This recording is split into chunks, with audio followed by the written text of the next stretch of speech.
Hallo zusammen aus Schottland. Hallo. Genau, ihr habt richtig gehört.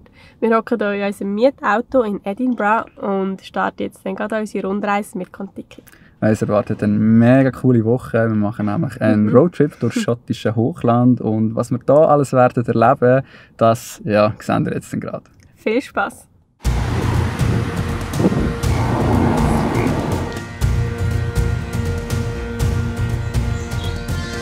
Die erste Etappe führt uns vom Flughafen über die Halbinsel Fife an die nordöstliche Küste von Schottland.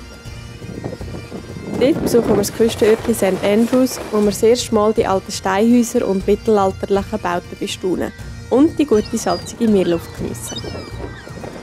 Weiter geht es durch die ländliche Region um Dundee. Je weiter wir so ins schottische Hinterland fahren, desto mehr fühlen wir uns wie auf einer Reise in die Vergangenheit. Als wir auf dem Schloss Glamis ankommen, rechnen wir jeden Moment damit, dass uns ein schottischer König das Tor aufmacht. Und als wir am Abend die Ruinen vom Dunnottar Castle über den Klippen aufragen sehen, können wir es fast nicht glauben, dass wir nicht wirklich gerade mitten im Mittelalter gelandet sind. Also ich hatte schon ein bisschen Erwartung an unseren Schottland-Trip, aber dass wir an unserem ersten Tag schon so einen schönen Sonnenuntergang und dann noch an so einem mega coolen Spot finden, das hätte ich echt nicht gedacht. Der Wahnsinn. Die erste Nacht in Schottland verbringen wir standesgemäß in einem kleinen Schlösschen. Das Downside House war früher der Sitz eines schottischen Graf und heutzutage kann man sich dort selber wie ein Lord und eine Lady aus dem schottischen Adel fühlen. Zurück in der Gegenwart machen wir uns mittels GPS auf zum nächsten Schlossbesuch. Nur zum Merken, dass wir vielleicht gleich lieber einen Local nach dem Weg gefragt hätten. Wir sind, glaube ich, ein bisschen falsch. Die fragen sich wahrscheinlich auch, was wir hier machen. Auf dem Craigiewar Castle reicht uns gerade noch für ein paar Schnappschüsse, bevor wir das erste Mal Bekanntschaft mit den schottischen Sunshowers machen. Regengüsse, obwohl gleichzeitig noch die Sonne scheint. Etwas, das wir diese Woche noch ein paar Mal werden erleben. Als nächstes fahren wir weiter ins Inland in die Speyside-Region und widmen uns dort dem zweiten grossen Thema unserer Rundreise, dem Whisky. Mit ungefähr 50 produzierenden Distillerien ist die Region nämlich die bekannteste Whisky-Region der Welt. Wir schliessen uns einer geführten Tour durch die Glen Grant Distillerie an und werden eingeführt in die hohe Kunst vom Single Malt Whisky brauen. Anschliessend dürfen wir den guten Tropfen natürlich auch noch probieren. So als Whisky kennen? Nein. Ehrlich gesagt keine Ahnung, aber gerne. Für die Fahrer unter euch haben wir übrigens gute Nachrichten. Für 50 Pennies kann man sich den Whisky auch in kleine Fläschchen abfüllen lassen und auch mal gemütlich am Abend in einem Gasthaus zu sich nehmen. Mit einer guten Flasche von einem 10-jährigen Whisky im Gepäck fahren wir anschliessend zurück an die Küste und staunen ab den wunderschönen Örtchen, die wir dort entdecken. Die zweite Nacht verbringen wir in Inverness. Die nördlichste Stadt von Großbritannien ist Ausgangspunkt für eine der populärsten Attraktionen in den ganzen Highlands. Im Monster von Loch Ness. Ob es Nessie, die grosse Seeschlange in den schottischen Highlands, wirklich gibt?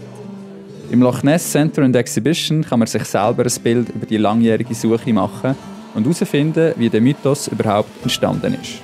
Ja, ist schon noch spannend, die Geschichte um das Monster von Loch Ness. Aber was fast noch spannender ist, was so eine Geschichte kann für eine Auswirkung auf den Ort, weil der See ist eigentlich nichts Spezielles, auch mit der Schweiz Menge schöneren See. Aber es war trotzdem interessant gewesen, mal ein bisschen mehr darüber zu erfahren, was da hinter dieser Geschichte steckt. Und wenn ihr herausfinden wollt, was da Wars dran haben, dann ist es auf jeden Fall ein Besuch wert. Vom Loch Ness geht es weiter ins kleine Fischerdörfli Ullapool, der nördlichste Punkt unserer Rundreise durch Schottland. Hier verbringen wir 2 Nächte, was uns erlaubt, unseren fahrbaren Untersatz gegen etwas seetauglicheres einzutauschen. Nein, leider nicht für das schöne Segelschiff.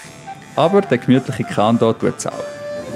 Auf einer kleinen Rundfahrt um die Summer Islands geniessen wir den Blick über die schottische See und freuen uns, doch noch ein paar echten Wasserbewohner zu begegnen.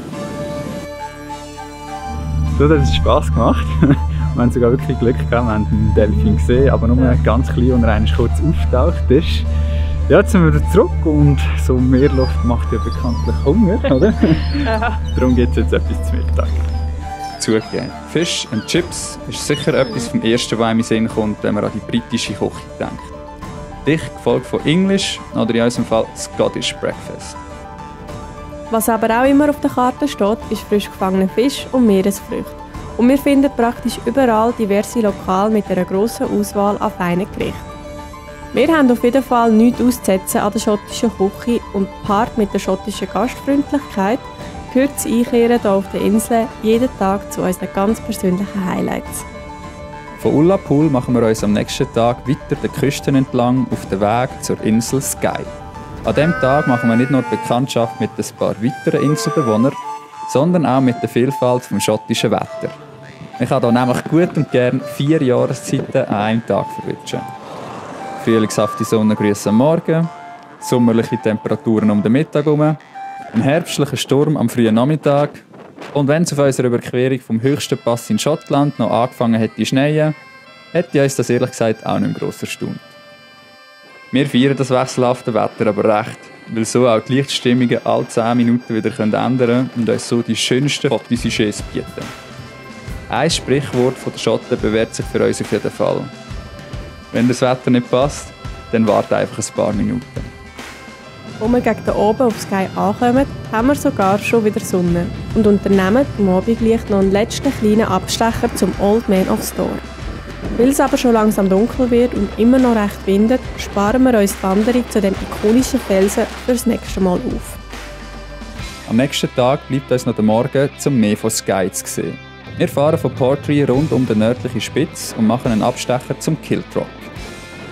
Noch spannender wie die speziellen Felsenstrukturen finden wir dort aber einen Wasserfall, der sich von den Klippen direkt ins Meer abstürzt.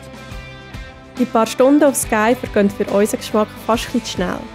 Aber weil wir heute ein bisschen unter Zeitdruck stehen, verabschieden wir uns dann doch zügig wieder von dieser magischen Insel. Wir haben aber fest vor, beim nächsten Mal ein bisschen mehr Zeit hier einzuplanen. Heute ist der einzige Tag, wo wir uns ein bisschen an ein Timetable halten müssen. Wir mussten schauen, dass wir die Ferien verwischen am Mittag, um wieder von Skye zurück aufs Festland zu bekommen. Und jetzt sind wir gerade unterwegs hier vorne, weil wir wollen ja nicht, dass der Hogwarts Express ohne uns abfährt. Ja, ihr habt richtig gehört.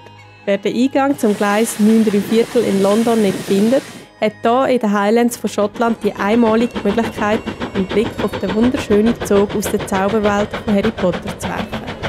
Bei Glenfinnan in der Nähe von Fort William fährt der Zug nämlich über ein wunderschönes Viadukt.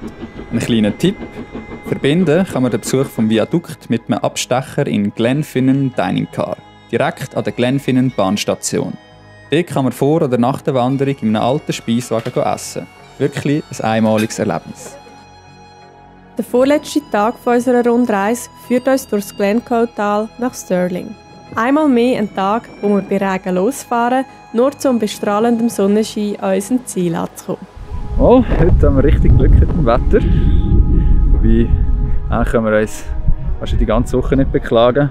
Ich glaube, wenn wir am Anfang den Wetterbericht gecheckt hätten, hätte es überall nur Wölkchen und Regen gehabt. Aber wir haben es bis jetzt eigentlich geschafft, egal wo dass wir etwas anschauen wollten, zumindest immer trocken zu bleiben. Ja, jetzt sind wir hier beim Stirling Castle. Das ist glaube ich eines der schönsten und vor allem auch am besten erhaltensten Schlösser in ganz Schottland. Ja, können wir schauen, bin gespannt, wie es von innen aussieht. Stirling Castle liegt auf einem alten Vulkankegel und wirkt von außen fast nicht einnehmbar. Tatsächlich hat die Burg im schottischen Unabhängigkeitskrieg mehrmals die Seiten gewechselt. Unter anderem hat der schottische Nationalheld William Wallace hier einen von seinen wichtigsten Siegen errungen. Unsere letzte Nacht verbringen wir nochmal in einem richtigen Bijou, einem alten Farmhaus in den schottischen Highlands. Ausgeschlafen machen wir uns so an unserem letzten Tag zurück an den Flughafen von Edinburgh, wo wir das Auto wieder abgeben müssen. Bye bye! Bevor es aber wieder heimzugeht, haben wir noch einen Tag, um die Hauptstadt von Schottland zu erkunden. Was für uns eingefleischte Harry Potter-Fans nicht fehlen darf, ist natürlich ein Besuch in der Winkelgasse inklusive Zauberstabkauf von Mr. Ollivander. Für Tea Time suchen wir uns dann mit der Contiki-Tipp-App noch ein passendes Kaffee. In dieser App gibt es über 1500 exklusive Contiki-Tipps für ganz viele Destinationen im Norden. Eddie macht uns den Abschied wirklich nicht einfacher.